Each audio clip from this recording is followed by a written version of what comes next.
Jaya Giri Raja Jaya Govardhana, Giri Raja Jaya Govardhana.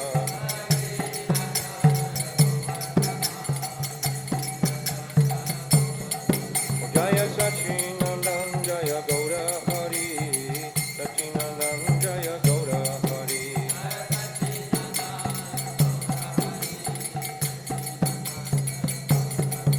Gaura He, Gaura He, Gaura He, Gaura He.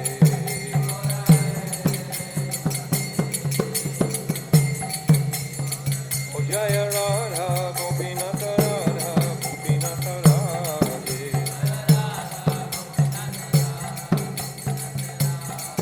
Jaya Radhe, Jaya Radhe, Jaya Radhe, Jaya Shri Radhe.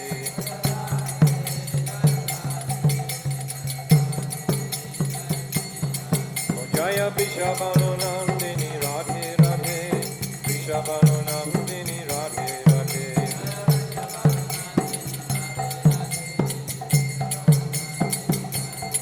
Oh Radhe, Radhe, Radhe, Radhe, Radhe, Radhe, Radhe, Radhe.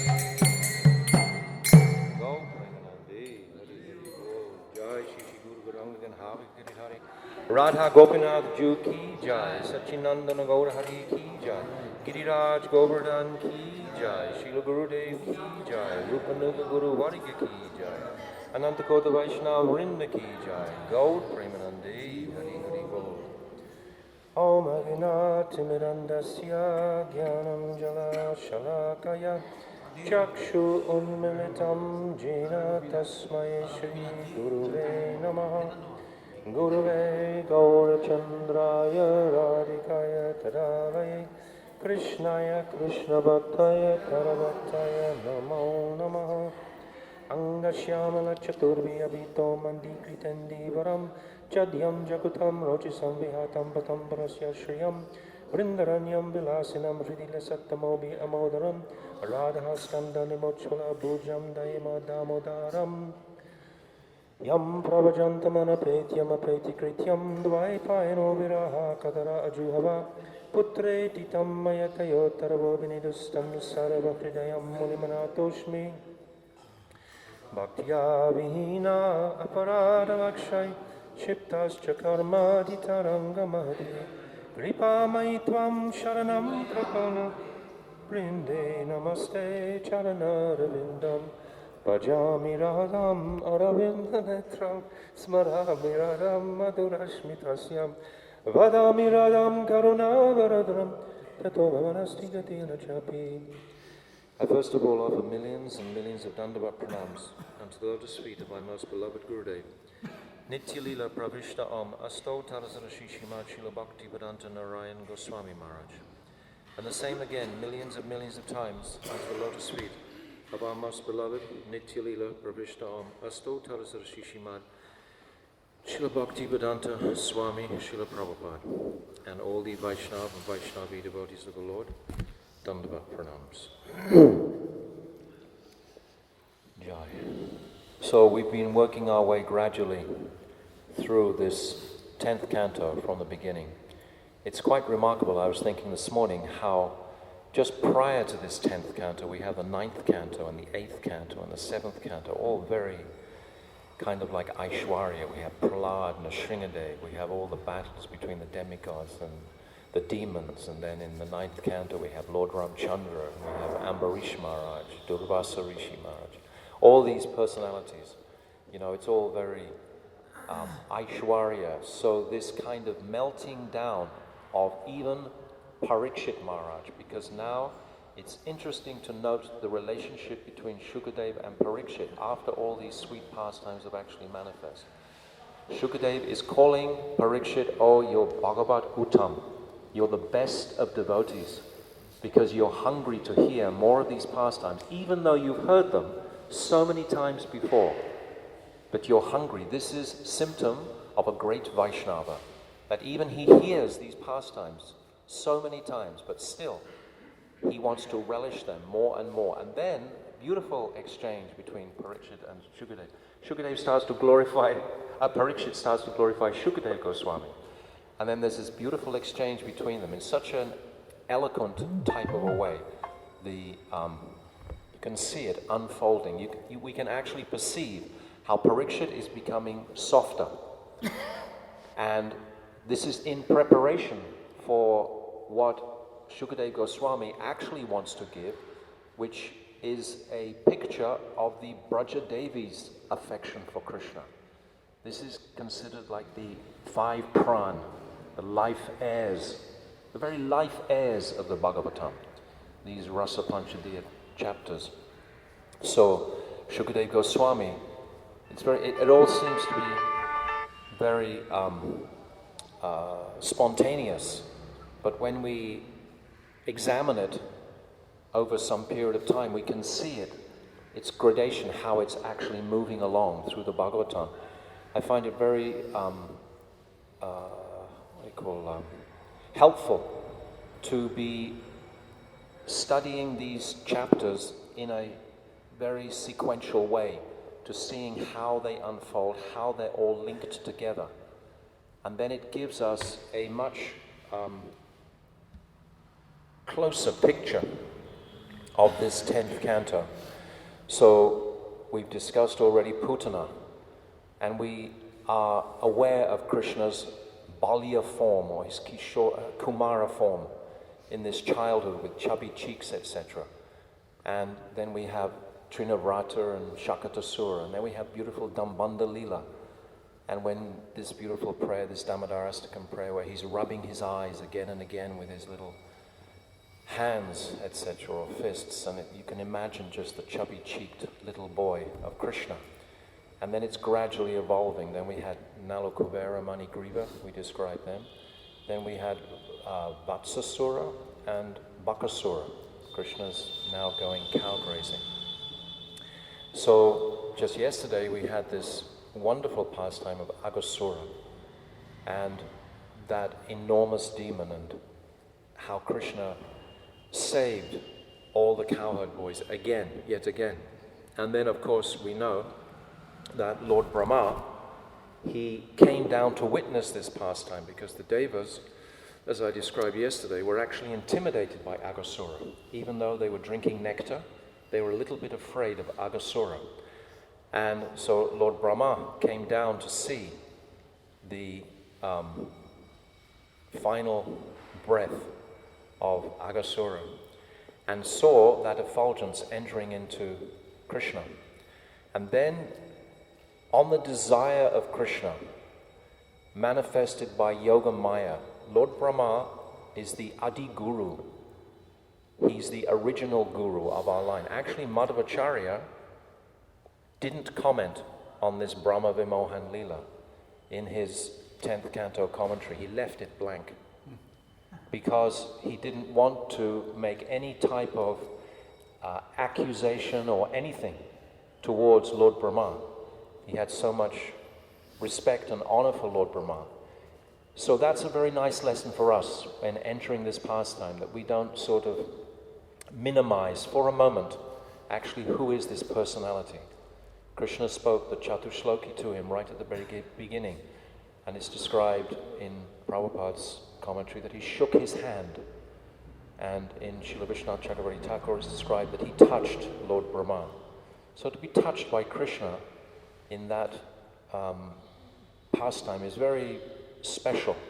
So Lord Brahma, first living entity to enter this world, coming from the navel of Garbhodakshai Vishnu. So he was witness to this, and then somehow he was inspired by Yogamaya to actually challenge Krishna's opulence, and was thinking, well, who is this little boy? How come he has such remarkable potency as to absorb the soul of Aghasura? So I will make an arrangement to actually demonstrate my supreme mystic opulence. But this is called an offense by the commentators. This is an offense that he actually wanted to think like that. So it's with that mood that we're entering into this. It was an offense, but nevertheless, he was still inspired by Yogamaya. Krishna listened to the hearts of all the Braja gopis, the elder gopis of Braj, and they were all thinking, why is Yashoda getting all the nectar? Why is she allowed alone just to give her breast milk to Krishna? I so much want to have that pastime of being the mother of Krishna. These elder gopis were longing like that for Krishna. We see sometimes like mothers, they will come around a beautiful child and they have that feeling, yes, I wish this was my child. And also he was listening to the cows, and the cows were really desiring to have Krishna as their calf. Every day Krishna would be milking the cows and, talking with them, stroking with them, scratching them. And the mothers, they also wanted to have Krishna as their calf. So on this inspiration, remarkable how Krishna makes these arrangements to fulfill the desires of all his near and dear ones, to fulfill all the deepest, sweetest desires of the Brijbasis. So Lord Brahma, he becomes covered, and then it's described after the killing of Aghasura, then they all came to the bank of the Jamuna. And this particular area of the bank was beautifully shiny and very, very white, clean, pure sand. And it had large shady trees, and there was beautiful lotuses growing in the Jamuna there. And Krishna encouraged all his friends, we'd sit down here and we'll have our picnic. And then, as I described yesterday, they all took their bath to wash off any contamination from the stomach of Aghasura. And then they all sat down to take their picnic. And Gurudev has described this particular part of the pastime very extensively, how even though there are billions of cowherd boys, but all of them have the understanding that they're all sitting directly in front of Krishna, that Krishna is looking to them. How could it be otherwise? Could we imagine all these loving relationships and then there's some cowboys that are just sitting on the edge of the circles? That wouldn't fly at all. That wouldn't be comfortable. So Krishna... Huh? What do you mean?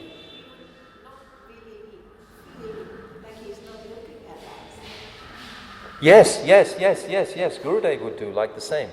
We have that experience that we would always feel that Gurudev was looking at us. He gave us that feeling that we were very special. Many times when he would walk through the assembly after a class or something, he would touch us with his glance, and we'd all feel totally uplifted by that. So what to speak of Krishna's pastime here? They're all sitting around him, and they're all joking.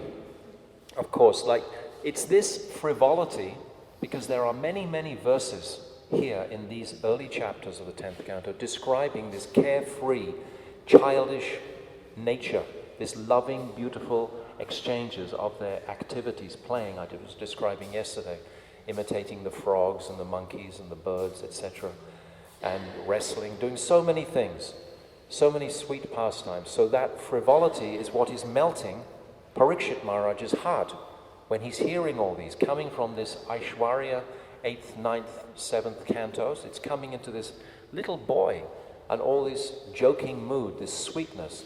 As we've said a number of times, it's the mood of Braj that we're trying to appreciate and incorporate into our meditation. It's very carefree and totally loving. So they're all sitting beautifully on the bank of the Jamuna, and it's described by Srila Vishwanath Chakravarti Thakur, they're as comfortable as if they were sitting on the lap of their mothers. This is the expression he uses because it's such a beautiful setting in that place on the bank of the Jamuna. So they're extremely comfortable at that point. And then they tether the calves because there's much green grass there. So it's described that they tether the calves. But later on the calves wander off. Maybe they broke free from their tethering. And then it's described extensively after this how each particular cowherd boy would place his picnic lunch, some on rocks, some on leaves, some on the basket itself, some just, on a clean piece of ground, on barks of trees, and it indicates the unique individuality of each cowherd boy. It's like they're fully liberated from any kind of, it's not just a group and we're all just focusing on Krishna. They're all totally Nitya Siddha Parikas, and they all have this totally special, unique relationship with Krishna. So I think that by that description of them all placing their lunch prasadam on different surfaces, it is indicating that. And then it's described that the demigods, of course, they've just witnessed Aghasura. So they're all hanging around behind the clouds. And then they're watching this remarkable pastime of Krishna just taking his picnic. And they're astonished. Krishna is yagya bhak. He only takes the foodstuffs, remnants from the foodstuffs directly from the yagya. This is how the devas understand it. And now here is Krishna. He's not just only eating anything out of anyone's tiffin, but he's actually eating their half-eaten food out of their hands. The boys are tasting something and it's so pleasurable. They just want Krishna to taste that as well. Oh, see what my mother made. Oh no, see what my mother made. And Krishna is reciprocating in this way, and the demigods are completely astonished. How can Krishna, because they know who Krishna is. This is the interesting dynamic. The whole time, the devas, they know who Krishna is. And they know what's about to happen, and they understand, the enormity of these demons that he's actually killing.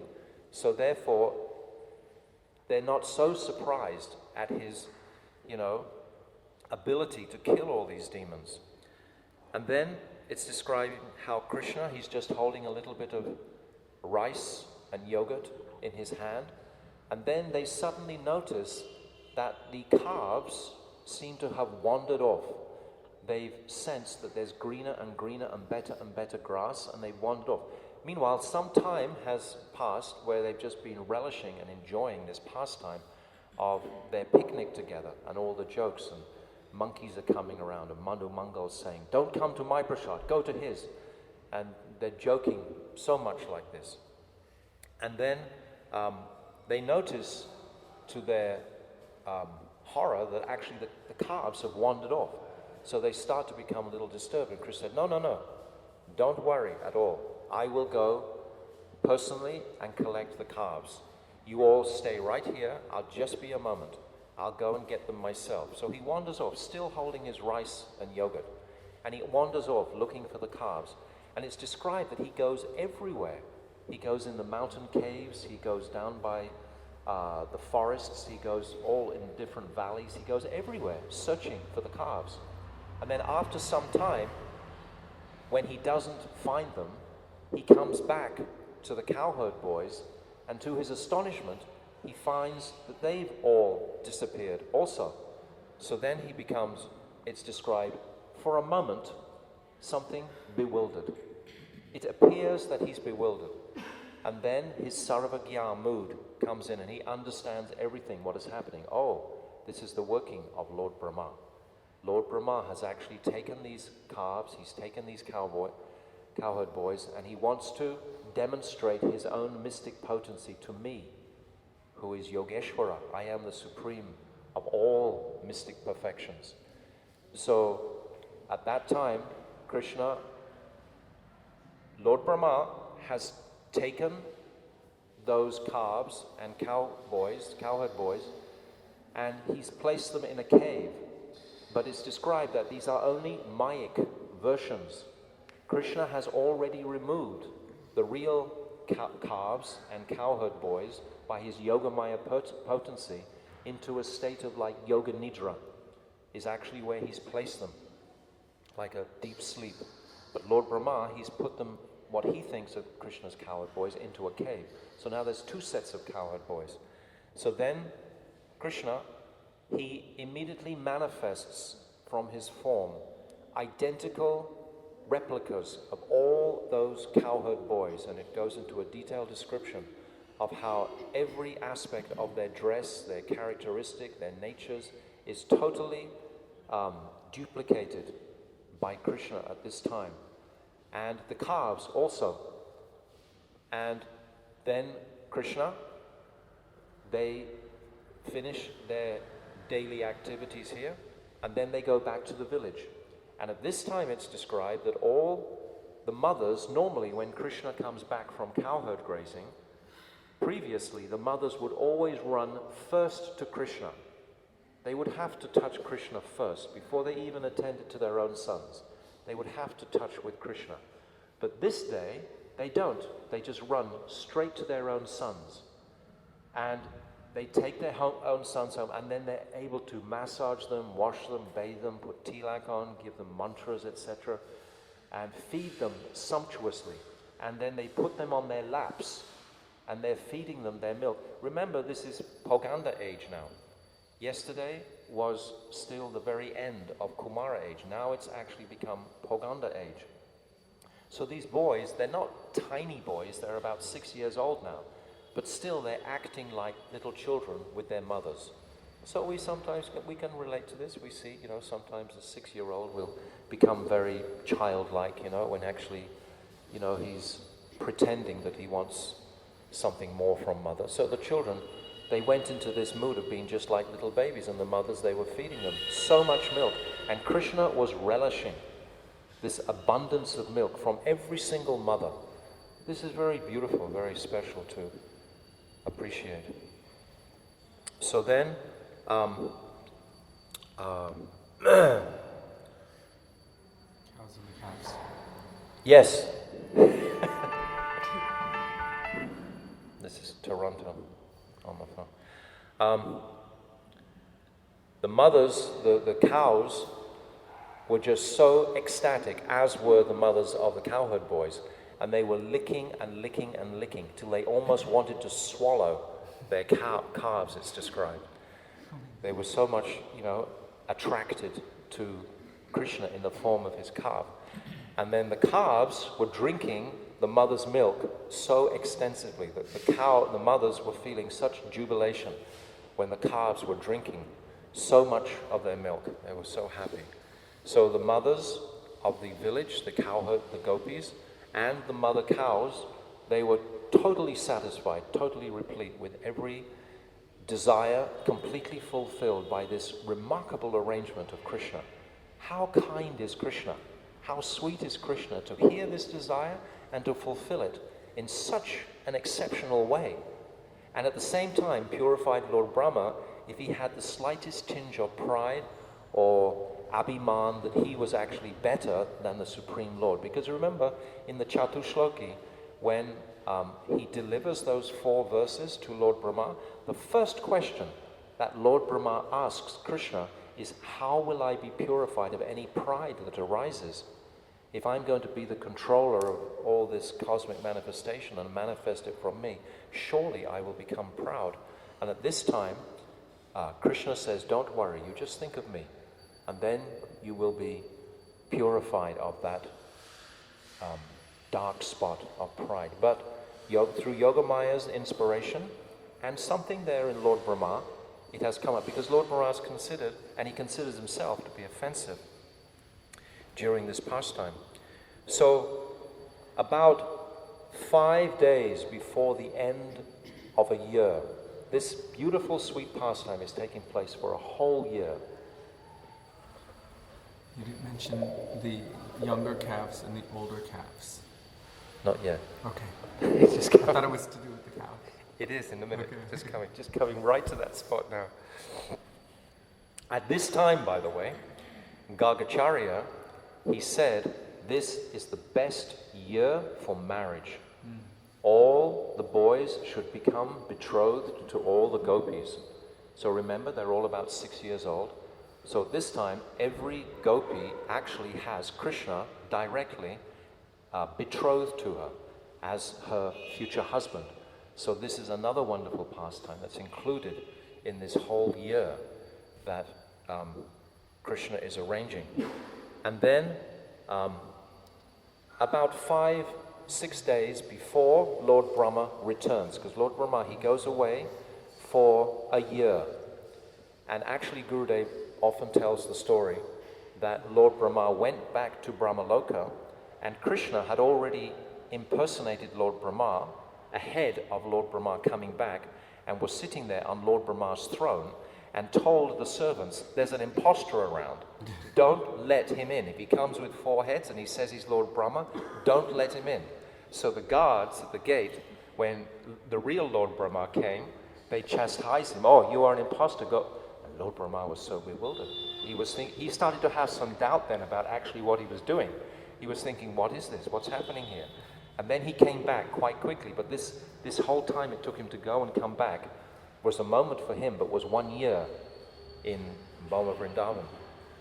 And then just before he comes back, it's described in detail how the mother cows are on the top of Govardhan, and they're grazing, and they look down below and they can see the cowherd boys, and they can see their 1-year-old calves, not the baby calves. They've already had other calves in the meantime, and there are baby calves there too, but they see their 1-year-old calves, and they become completely ecstatic on seeing them, and they break free from the boundaries of the gopas who are trying to control them, and they race down this very steep bank of Govardhan Hill, and it's describing how they have their tails in the air, and they're really running fast, which is so unusual for a cow to do, just to break free and run down a very difficult path. And the gopas who are guarding them become very frustrated and very angry. Actually, why are they doing this crazy thing, breaking free like this and just rushing down? And Baladev Prabhu is watching this, and he becomes a little surprised. Why is this happening? And then he sees that all those mothers, they run straight to their 1-year-old calves, and the calves start suckling their mothers with great relish. They're ignoring their more recent calves, like the 3-6-month-old calves. They're ignoring those. And Baladev, he's watching this, and then to his astonishment, he sees these angry gopas who have tried to actually control the cow. They come down in very shameful mood because the cows have broken free. They feel like they didn't do their duty properly. They're a little bit ashamed and they're a little bit angry at the whole setup, the whole situation. But as soon as they come down, they see the cowherd boys, their sons, and immediately they go to them. Immediately they take them on their laps, and they start smelling their heads and kissing them and holding them and hugging them, and tears start rolling down their cheeks in ecstasy at being with this. And Baladev, he's looking at this, he's thinking, why? How is this possible? Why is it going on like this? Why are they so attracted to their sons, and why are the mother cows so attracted to these 1-year-old calves?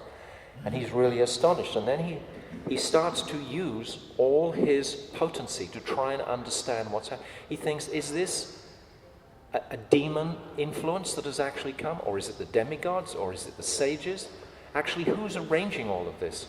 And he starts to use all his omniscience to try to appreciate what's happening. And he can't understand with his own power. And then Krishna understands the situation and removes one of the layers of Yogamaya from the veil from Balaram's vision. And then Balaram starts to see.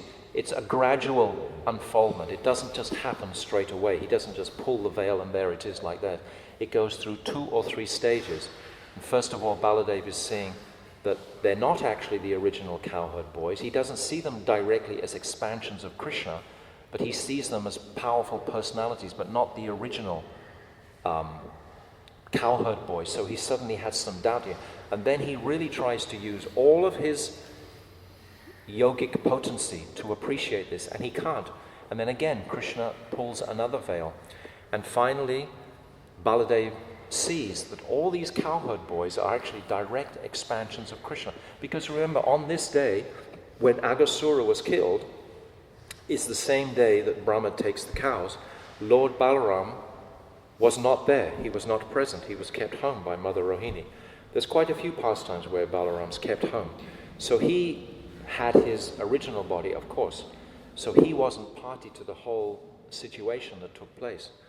So then when he sees this, he's totally astonished because he sees them all as like Vishnu Murti forms. He sees them all as direct incarnations of Krishna, as potent as Krishna. And he becomes really bewildered because he was always under the impression that these are Nitya Siddha Parikas and these are my darling friends. These are my beautiful friends that I have. Like this, they have their own identities separate from Krishna. And then he becomes really bewildered by this, and then he turns to Krishna. When he understands fully, Krishna gives him the ability to understand fully, and then he turns to Krishna and he said, well, why didn't you tell me this, 12 months ago? And then Krishna says, because I knew you would have missed Sridham too much. If I had told you, your heart would have broken for a whole year. You wouldn't have seen Sridham. So how could I tell you this? How could I, convey this to you? So then Balaram, he becomes a little, it's described by Jiva Goswami, unhappy with this. This is his younger brother, and he wasn't letting him in on what actually happened for 12 months. So for the next 5 days, Balaram doesn't come out cowherd grazing. He just stays at home with his mother. He won't go out in the fields with Krishna because he's a little bit, unhappy that he wasn't, allowed to actually witness or understand what this was going on. But he couldn't have. Imagine if Baladev had actually known what was going on. How could Krishna have navigated through all this huge, enormous arrangement that he actually made? If one person was in knowledge of it, it would have, it could have easily just blown out, So Krishna, it was a very delicate, incredibly mystical arrangement. So when Lord Brahma, he reappears, comes back, and then to his astonishment, he sees all these cowherd boys. And then he looks in the cave and he sees, well, the boys are still there. And then he sees these other boys who are exactly the same. And then he becomes really bewildered. He's got 2 heads here and 2 heads there. And he becomes more and more astonished. And then he starts to see that all these boys, they have like Vishnu forms, that they're all actually Krishna. And then he becomes even more astonished. And then it's described, this is a very remarkable part, that he starts to see that every boy is like a Vishnu personality. They all have the conch, club, lotus, and chakra, and they all have beautiful kastuba jewel. They all have beautiful helmets. They all have beautiful bracelets, bangles, the ankle belts, their waist belts are beautifully glittering. They all have all the opulences of Vishnu, who is stunning. Not only that, but they're all being worshipped by all these other personalities. It's described that so many devotees were worshipping each particular form of Vishnu. And then all the 24 elements themselves personified are worshipping Vishnu. And then time itself personified is worshipping Vishnu. And then the gunas are worshipping Vishnu. The sanskaras are worshipping. Hundreds and thousands of personalities, all the living entities are worshipping one Vishnu. So he's seeing all these billions of Vishnus all being worshipped by these trillions of personalities. And it's just astonishing for him. It's described actually that Brahma, his 11 senses were jolted in astonishment when he actually witnessed this phenomena. And for a while he was completely stunned. And then Krishna, out of his sweet, generous nature and compassionate nature, went back to just being a little cowherd boy, wandering around looking for his calves and cowherd boys. And then Lord Brahma, he very quickly brings these original, the ones that he stole, these Mayak ones, who actually merge into the bodies of the original ones that Krishna brings simultaneously. And then Krishna is demonstrating actually his sweetness in Braj Lila. At this time it's described that Krishna allows him to see the beauty of the forest of Vrindavan. He lifts the veil of Vrindavan forest, because Vrindavan is also covered by a veil. It's so beautiful. It's more intoxicating than we can imagine. The reality of Krishna's Vrindavan. So he removes that veil for Lord Brahma. Lord Brahma sees the beauty of the birds and Jamuna and the trees, etc., the life of Vrindavan. And when Lord Brahma sees this, and finally comes something to his senses, he steps down off his swan carrier. And the demigods, they never touch the ground. But in this case, because Lord Brahma feels so much humbled, he immediately prostrates himself fully on the ground. And his helmets, they rest on Krishna's feet. It's describing he's crying tears and tears and tears of complete ecstasy at actually experiencing. And some shame is there. And in a mood of begging forgiveness simultaneously. He's feeling incredibly humbled by the entire situation that has actually taken place. And then he begins to express very, very beautiful prayers, which come in the following chapter after this. So then the cowherd boys, they've already become manifested. The original cowherd boys, and then Krishna comes back into their assembly, and the calves have also come back, and then the cowherd boys have been sitting there in their picnic, and they say to Krishna, it just seems like a moment you were away. You were only away for, of course, a whole year has actually gone. Because this was Parikshit Maharaj's original question. Why wasn't Aghasura, his pastime, described? Why was it described 1 year later after it had happened? This was the original inspiration for Shukadeva Goswami to tell this pastime, to explain that actually that whole year of Lord Brahma had passed in the meantime. So Krishna, they conclude their picnic and they gather everything up, and then they go back again to the village. And at this time, of course, the dynamic has changed completely. But it's described very clearly in the Bhagavatam that by Srila Vishwanath Chakravarti Thakur, that Krishna inspired an enormous festival on this day when he returned, so that that transition of having Krishna as their son wouldn't be too stark in a sense. And it's described there was this tremendous festival on this particular day when they returned with all the original calves and cowherd boys. Krishna arranged just a beautiful festival of celebration. Any excuse the Brijabasis will enjoy a festival and a celebration and song. And they started to, the cowherd boys, they were glorifying Krishna, killing Aghasura. So this is any excuse for a festival. So this tremendous heroic act of Krishna would warrant a festival. So this time they have this very beautiful festival. And by the potency of that festival and by the affection that they all sense from Krishna during that festival, it seems that they are pacified after their 1 year as taking the form of mothers and the calves. It's very interesting to see that. So that more or less concludes this chapter 13 of Brahma Vimohan. This is described by Srila Bhaktivinoda Thakur as it frees us from the cultivation of fruitive activities and speculative knowledge, because Lord Brahma has been covered. So just by hearing this pastime, we can see that even a powerful personality like this can be covered by Krishna's desire. So we have to be very cautious about our acts and so on. But from this, after this pastime, then the next pastime is, Lord Brahma's prayers of the next chapter, but then the next demon is Dhenukasura. And it's Baladev who gets the front stage, so to speak.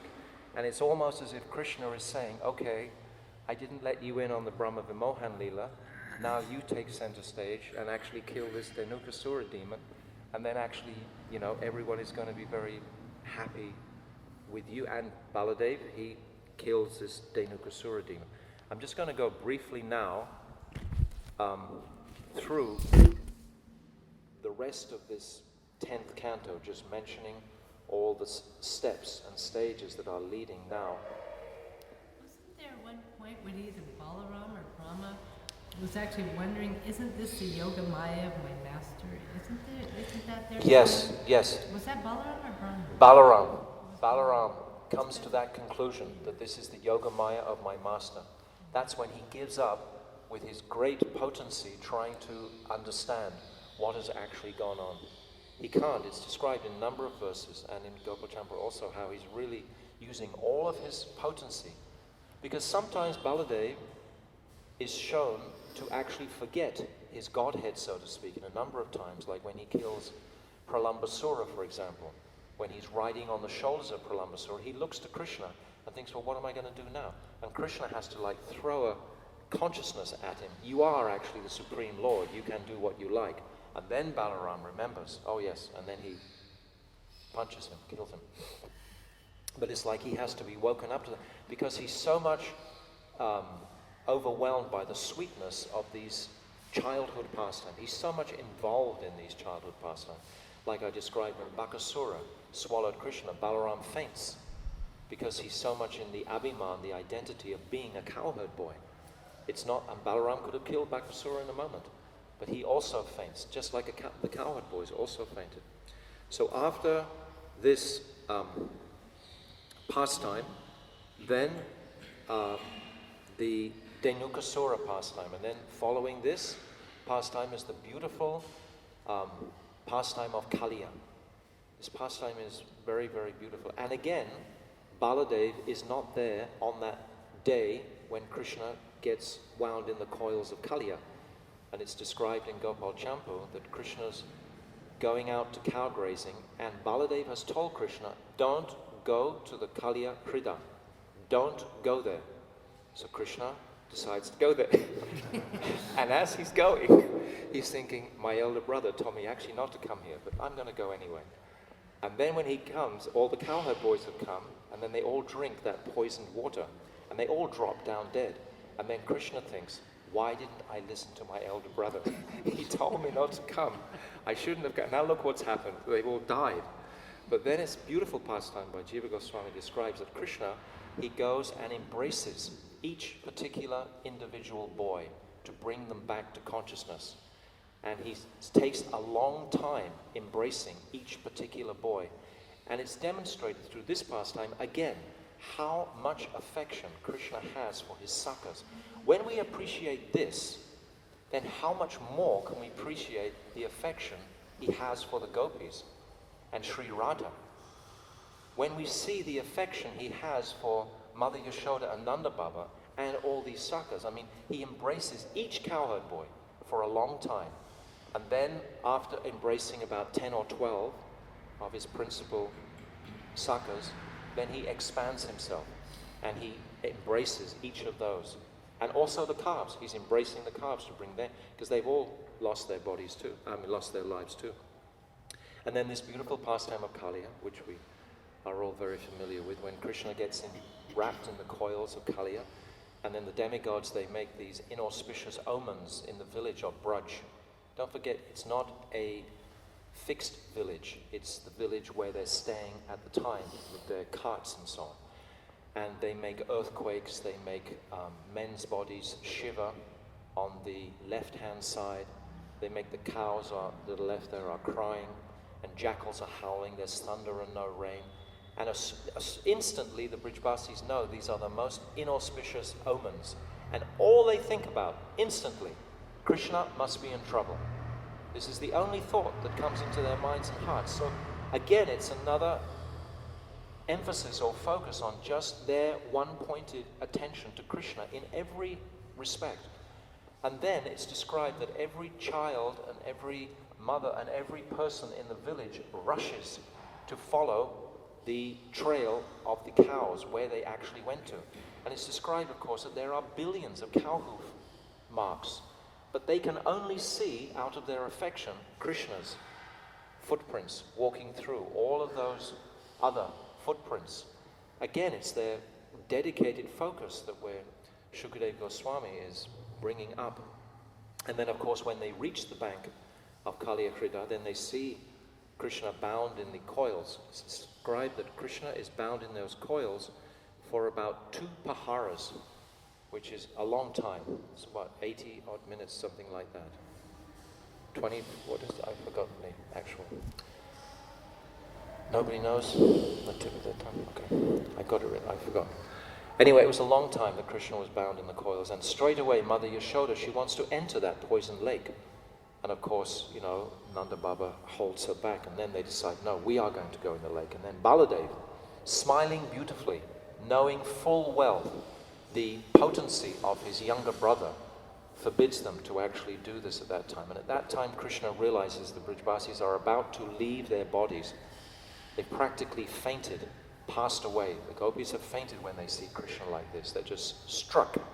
How can they maintain their lives if Krishna's in so much danger? Then when he realizes that pain is being caused by this thing, then he expands himself. And then, of course, he dances on the hoods of Kaliya Naga.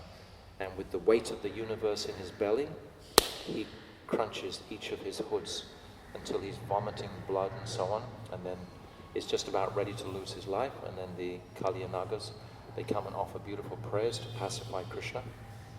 And Krishna accepts those prayers, and then they decorate Krishna very beautifully. And in the whole pastime of his dancing, of course, this is described as the first time when Krishna is actually showing his expertise as a dancer to the gopis, and they are astonished. I mean, who wouldn't be astonished anyway, just to see anyone dancing on the hoods of a serpent? But Krishna has so much expertise in his dancing, it's described that the devas who immediately came to accompany him with music couldn't keep up with his beats. They became bewildered by the beats that he was, and then they just ended up by playing anything because they couldn't actually keep up with the rhythm that Krishna was demonstrating on these heads of Kaliya. This is how, in Ananda Vrindavan Champu, Kavi Kanpur describes that the devas became exhausted in their attempt to keep up with Krishna's rhythms, dancing on the, but the gopis were totally astonished by Krishna's expertise in dancing. And he's Natabar, he's the king of dancers, Krishna. It's described that every part of his body is dancing. His eyebrows are dancing, his eyes are dancing, his cheeks are dancing in the reflection of his earrings, and his pitambar's dancing, his dhoti's dancing, his feet are dancing, his toes are dancing, his fingers are dancing. Every part of his body has the ability to demonstrate this dance.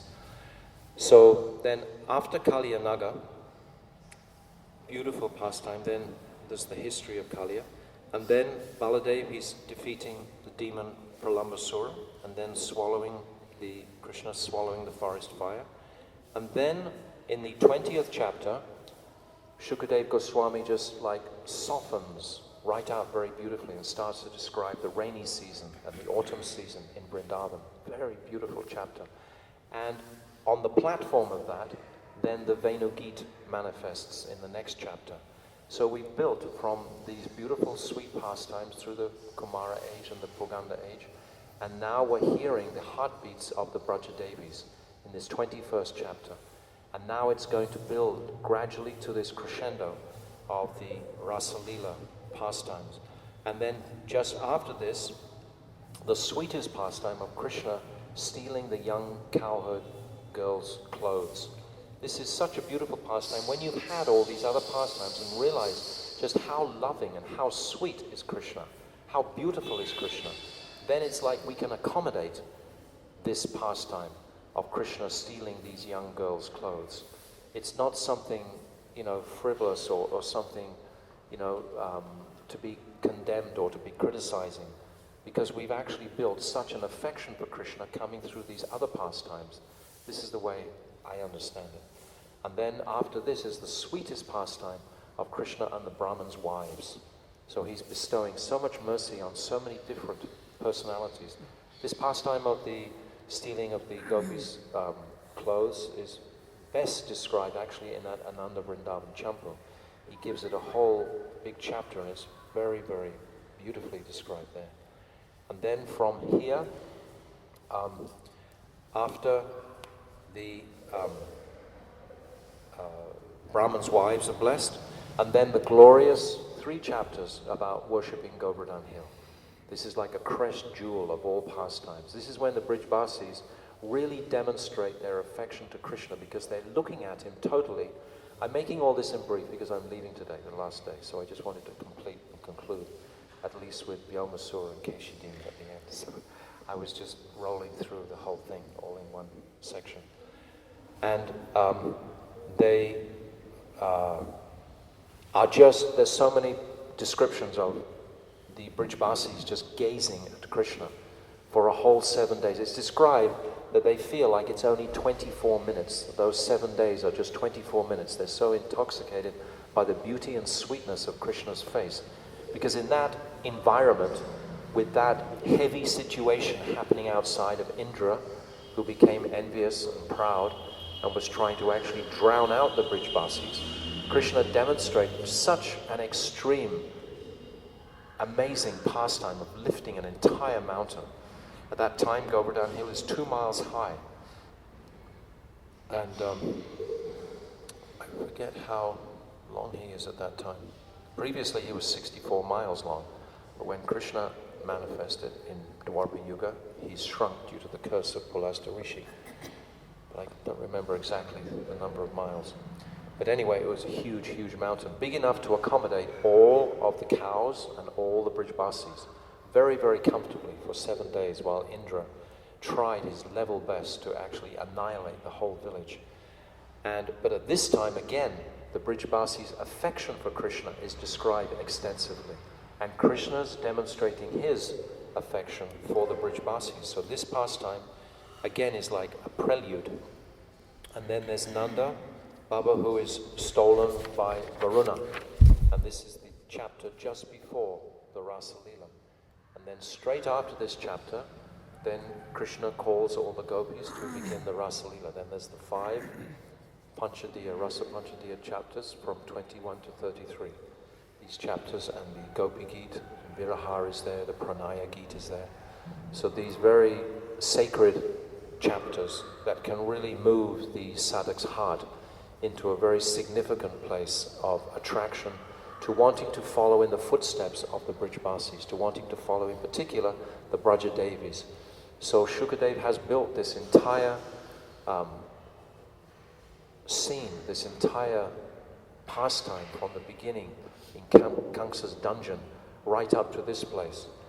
And then after the Rasa Panchadiya, there's one short pastime then when Nanda Baba is saved from a snake, and the Sankachuda demon comes immediately after the Rasa Panchadiya. And then again, it's as if Shukadev Goswami doesn't want to leave those topics. Those topics have become so relishable that he drops back to it with the Yugal Geet. This comes in the 35th chapter. He drops back to the glorification of the gopis of Krishna. It's as if he's become intoxicated with this topic. And then Akrura. Oh, and then there's the 2 demons of Vyomasura and or Arista, and then Keshi demon, and then Vyomasura. These are 2 chapters after this Yugal Geet. And then Akrura comes. And actually, Srila Vishwanath Chakravarti Thakur describes the lamentation of the gopis at that time as being a 6th Geet. He calls it the Viraha Geet. This is when their hearts are breaking because they understand Krishna is going away. And this is a lamentable pastime for the sadhak to appreciate. Krishna is going to leave. They don't think that, they don't have any conception of time, but he's going away. He's been taken away by Akrura. So they come and they try and stop that chariot. And then there's chapters about that. And then it moves to Mathura. This is in the 41st chapter, and then Krishna is killing Kamsa and the pastimes of Kubalya Peter, etc. But then again, it's as if Shukadev Goswami's heart is being tugged back to Braj, because then there's the beautiful 2 chapters there about Uddhava in the 46th chapter going to Vrindavan, and the whole Braj pastimes are again opened up. Krishna's already gone to Mathura, but again these Braja pastimes are opened, and then there's the incredible Brahmara Geet. Because now when we're going back to Braj, we're witnessing the devastating real demon of Braj, which is this separation mood that Krishna arranges for. So in this Brahmara Geet, this is in the 47th chapter. 10th canto has 90 chapters. So to try to get some, for myself, it's helpful to get some sequence for it. If it's all just like an ocean of pastimes, I need to follow some sort of a sequence to feel that I'm making some headway in understanding it all. So that's why I'm focusing on these chapters in particular, what I'm explaining through here. And then, it's not until the 65th chapter that Braj gets mentioned again practically. So there's a long, long heart of separation. And this is when Baladev, he returns to Braj. So there's some more flavor of Braja coming then. And then it's not until the 82nd chapter again, when the Brajbasis, they go to Kurukshetra, and they all meet with Krishna, and Nanda, Baba, and Yashoda, they also go there. So there are those chapters and that's in the 82nd chapter. And then in the 90th chapter, you have the Maharshi Geet, when the queens of Dwarka are expressing their lament, which is also very, very beautiful. When they're asking the swan, they're asking the kora bird, but they're expressing their lamentation in a very beautiful way. These geets are very, very potent in our meditation. If we touch them regularly, especially the pranaya geet is so profound. It's when they've all left their homes and they've left everything and they've come to Krishna. They have nothing behind them. And then Krishna's telling them, well, go home. And then there's extensive description of where is their home? Where can they go to? They don't have a home. And if they stay in the forest just like mad women, that won't work either. And then it's described, they're scratching Mother Earth. Please open up and take us in your embrace. In other words, we'll suicide you. There's no place for us to go. It's describing how they feel like their bodies are sawn in half, how they have thousands of scorpions actually like attacking them.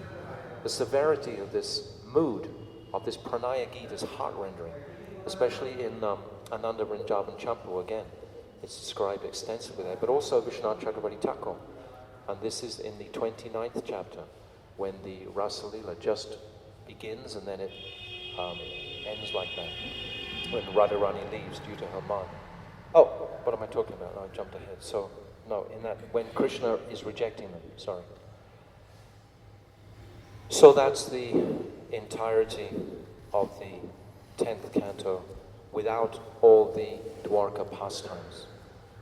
So that's just the thread of Braj through the beautiful smiling face of Krishna, which represents the Prayojan Tattva, which Sukadeva Goswami is presenting at this time. So that's all I have to say. Thank you all so much for coming. I really appreciate such a mature family audience. I feel very honored.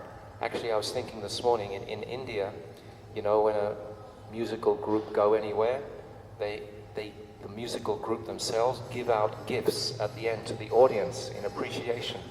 So I was thinking, I'll do Manaseva to you all, and I'll give you all nice chadas and nice low voltage heaters, so Tungavidya doesn't flip out with the electrical overflow, whatever. So I'm offering you all warm woolly chadas mentally, and nice low voltage heaters for the rest of winter. Anyway, I'm very grateful for you all coming and allowing me to spread through. If I don't get a chance to speak it like this, then I can't really understand it in its deeper sense. And I, with my life and soul, consider that this canto must be deeply appreciated. More than anything, Srimad Bhagavatam is the pinnacle of everything. Krishna swadharamo bhajite dharmajanadi visaha kalona sadrishamasham purana kodanodita. This Bhagavatam is as brilliant as the sun, has arisen just after the departure of Lord Krishna for his own abode, accompanied by religion and knowledge, etc. Men who have lost their vision. What is that vision? That vision of our affection and our attraction to Krishna. It's not just a vision of knowing that I'm soul and not the body, but it's the attraction to Krishna, which is higher, it's above that consideration. So we are so indebted to Sukadeva Goswami. And it's remarkable, actually, if you note, if you're reading this carefully, to see this relationship develop between Parikshit and Shukadeva. All the way through, it's just getting thicker and thicker and thicker, because Shukadeva is landing all these truths on Parikshit Maharaj's head, who's obviously coming from an Aishwarya conception. Mathuravasi, 4 arms, if they want. You know, he's coming from a Kshatriya dynasty. So when he's hearing these pastimes, to appreciate how it's impacting him. And that is reflected in the relationship with Shukadeva Goswami, in their beautiful exchanges at the beginnings of many of these chapters. Very, very sweet. And then we have a deeper appreciation of who is Shukadeva, who is Parikshit Maharaj, who are all these personalities. They're our life and soul to enter into. So thank you very much again. Does anyone have any quick comment? Did I say anything wrong? Did I something to put in the kund for glorification? Something? Yes. You just mentioned Maharaj Parikshit after hearing Srimad Bhagavatam, because you said he's Mathuravasi and moved Aishwarya, but he had a shift in his heart. Correct? Yes. So a different mood manifested. Yes. And Gurudev has told us, we had a long discussion a couple of years ago, that the identity that we came to understand is that Parikshit Maharaj is a gopi.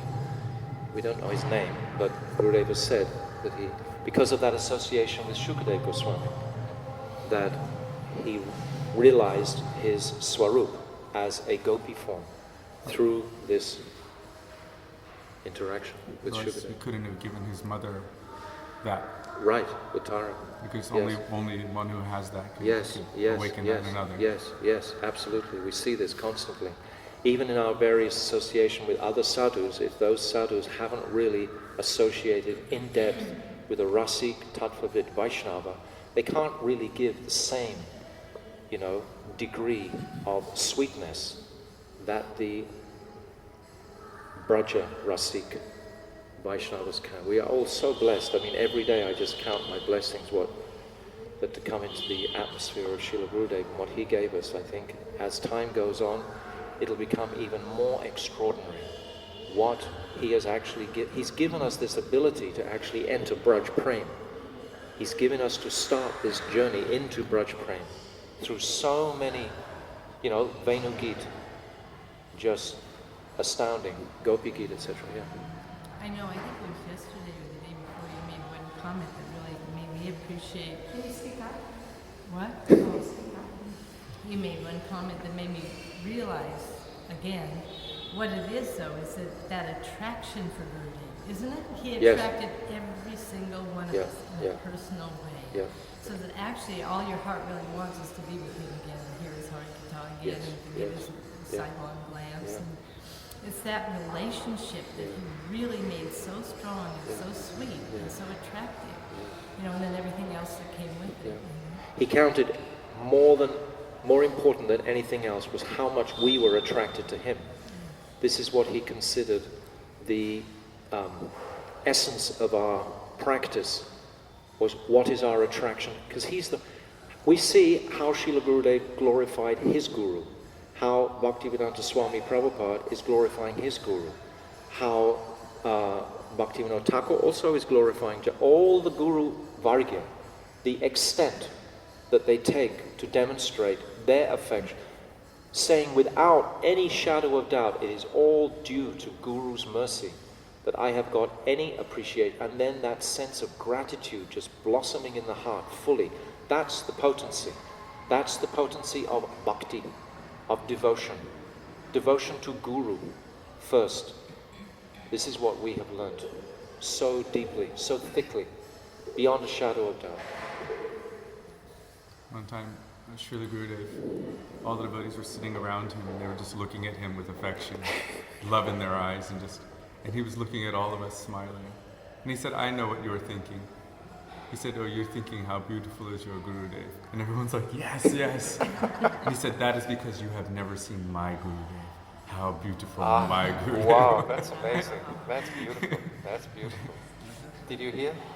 He's saying, he was saying that everyone was sitting around looking at Gurudev, And then Gurudev said, I know what you are all thinking. You are all thinking how beautiful I am. And they all said, yes, Gurudev. And Gurudev said, but that's because you have never seen how beautiful is my Gurudev. If you had seen how beautiful was him, how many times did we see him check his tears on Srila Bhakti Pragan Keshav Maharaj's disappearance day? So choked with emotion, not able to speak in gratitude. You know, this is a very beautiful topic to constantly be reflecting upon, his affection for his Guru. One thing that always astonished me in my relationship with him was because I'd also seen, of course, had a relationship with Srila Prabhupada, who's of the same caliber but didn't really reveal himself so much in the Braj mood, although there was some there. But even though I was with Gurudev, and I was totally madly in love with Gurudev in one sense, I always missed Prabhupada. Yeah. And I always also wanted to be with Prabhupada and wanted all that. And so it's amazing what I felt, actually, with Sri Guru, you know, it's so deep and so potent, you know, like this. He was able to reconcile this in so many of us.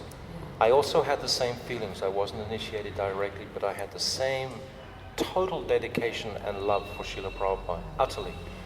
This is why I was thinking this morning about this ridiculous Sakya Ras thing that's going on. What is the relationship between Srila Bhakti Pragan Keshav Maharaj and our Srila Prabhupada? They were bosom friends. Would someone in Sakya Ras have the same bosom friendship with someone in Madhurya like that? And what was the relationship between Srila Gurudev and Srila Prabhupada? Would Prabhupada go and spend time making chapatis with someone who was in Sakya Ras? Would he actually? I mean, it's just completely absurd to consider that. How could it possibly be? Someone in that mood, someone as elevated as these personalities, you know, they know who is actually in their gun. And Srila Bhakti Pragan Keshav Maharaj was so rasik, and he's revealed his Manjari, Vinod Manjari, and Srila Gurudev also. And these were, who was the person who helped Prabhupada when he was overseas? Who was he in contact with? It was Srila Bhakti Pragan Keshav Maharaj, and it was Gurudev. It wasn't anybody else. 300 letters, Prabhupada. Yeah. So what, you know, when you have that sort of depth of relationship, would you have that sort of depth of relationship with someone who is actually in quite a different mood and rasa? Just absurd. Anyway, I was just thinking about this. A couple of things on that note. If Srila Gurudev saw the disciples of Srila Prabhupada giving him respect and affection, he would accept it, but at the same time he would check us and have us direct it to his Shiksha Guru, Srila Prabhupada. Also, Gurudev, right in Gopinath Bhavan, sitting here on the dais, one Kartik, he said, I go everywhere, travel all around the world, and I invite you all to come here. Why have I brought you here to Braj, for the Brajmandal Prikram? He said, because by hearing the pastimes here, I actually want you to go there. I want to take you there, but by hearing these pastimes and visiting these Leela Stalis here, you'll get so much attraction and so much impressions will be there to enter there. So powerful. Gurudev has this potency to take us all back. I heard a wonderful story, I can't remember who told me, that Gurudev had said to someone in a darshan, oh, I will take you back to Godhead. And after, Vrinda said to Gurudev, oh, well, what about us? And Gurudev said, I am taking you all back to Godhead. Yeah, that's when he said, don't quarrel, because I want to take you all back together.